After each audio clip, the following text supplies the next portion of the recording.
This is commentary on Lesson 43 in the Workbook of A Course in Miracles. God is my source, I cannot see apart from Him. The first three paragraphs in this lesson do a little bit of teaching of theory, and then it gives the practice. And it's a practice that we began to develop yesterday, and one that's teaching us to learn how to have sustained concentration by breaking up our practices into small units of time. Okay, so God is my source, I cannot see apart from Him. So it begins with, perception is not an attribute of God. His is the realm of knowledge.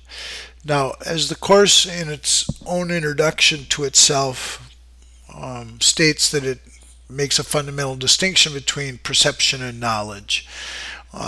So what is that difference, and why is perception not an attribute of God? Well, God is thought of as the oneness, just not many but one. And if you take a careful look at perception, you'll see that perception always involves a perceiver and that which is perceived. So it automatically implies two. And if there's two, there's not oneness. And that's why it's not the realm of knowledge. And so the realm of knowledge is inexplicable. It's just something that we have to experience. But in the Course's pattern of thinking, since we made perception, it has to be used and corrected, and therefore we can move beyond it to knowledge. So that's the pattern in the Course. So perception is not an attribute of God. His is the realm of knowledge. Yet He has created the Holy Spirit as a mediator between perception and knowledge. Without this link with God, perception would have replaced knowledge forever in your mind. With this link with God, perception will become so pure, so changed and purified, it will lead to knowledge. That is the function as the Holy Spirit sees it. Therefore, that is its function in truth. So we made up perception. The ego made up perception to keep us from knowledge. And so God has to use the Holy Spirit to use perception to lead us back to knowledge. Okay, so that is the function of perception now when we give it to the Holy Spirit. So he goes on to explain these distinctions. In God you cannot see. Perception has no function in God and does not exist. Yet in salvation, which is the undoing of what never was, perception has a mighty purpose. Okay, so that's the realm we're in now, the realm of saving ourselves from what we made or what we think we made, which doesn't exist, but that's not what we believe, and so we have to deal with it as if it is true. So that's the meaning of salvation here. And so now perception has a new purpose, made by the Son of God for an unholy purpose, separation. It must become the means for the restoration of His holiness to His awareness. Perception has no meaning. In truth, it has no meaning because it implies two. It implies the oneness is no longer there. Yet, does the Holy Spirit give it a meaning very close to God's? Healed perception becomes the means by which the Son of God forgives His brother and thus forgives Himself.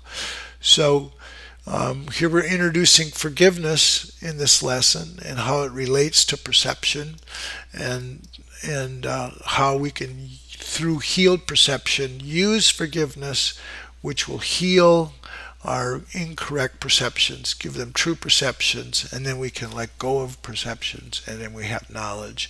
So perception is how we're going to learn forgiveness, so it's very important in the Holy Spirit's hands, and it's part of forgiveness. So he goes on with a little more teaching, reinforcing this idea that perception and knowledge are two different things. You cannot see apart from God because you cannot be apart from God. Whatever you do, you do in Him, because whatever you think with His mind. If vision is real, and it is real to the extent to which it shares the Holy Spirit's purpose, then you cannot see apart from God. So the separation is this whole illusion that we're apart from God or apart from love, and So we need lessons and practices that reinforce this idea we can't be apart from God, even though we're seeing, and seeing is not part of knowledge. Even though that seeing is gone, we're still with God. So you cannot see apart from God because you can't be apart from Him. Okay, so that's the teaching at the beginning of this, and now we're going to get to this practice, which is a continuation of yesterday's practice, and it's very specific, so it pays dividends to pay careful attention to what this practice is, because it'll help us learn concentration.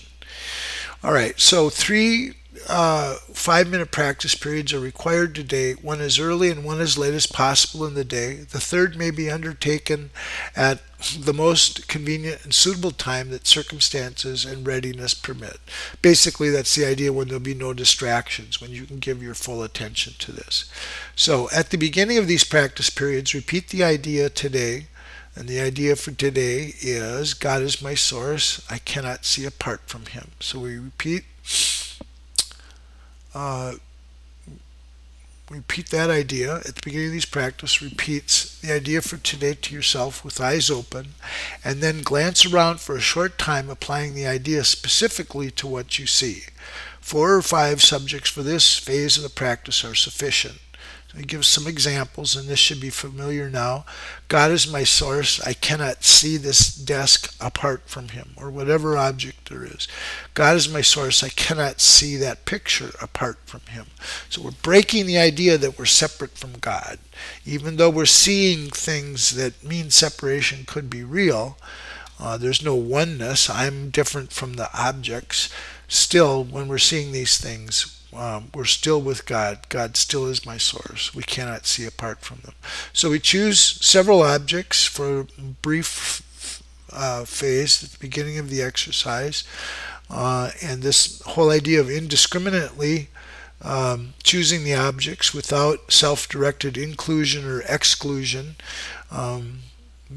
it's part of the idea of oneness and getting us used to it, is that it means everything or anything. So we don't want to specifically strain to include anything or exclude anything. This is part of training our minds to a certain structure.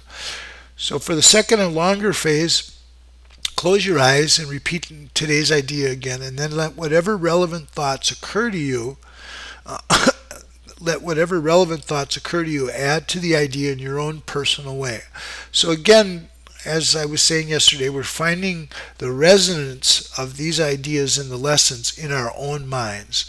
The thoughts that we share with God are in our own minds, and we're trying to make a connection to that. And so we want to discover these thoughts. We want to let these thoughts bubble up. So he gives us some examples of how another form of the idea today. So, God is my source. I cannot see apart from Him. A related thought could be, I see through the eyes of forgiveness. I see the world is blessed. The world can show me myself, right? Because that's it's just this oneness. So even when we're perceiving, we're just the perceiver, and that which is perceived is the same. So the world can show me myself. I see my own thoughts, which are God's. So any thought related more or less directly to today's idea is suitable. The thoughts need not bear any obvious relationship to the idea, but they should not be in opposition. Okay, so we're just trying to be in this place of mind of awareness, of witness, and letting these ideas that are the true ideas in our minds come up. So here's the practice instructions if our mind starts to wander or we can't think of anything.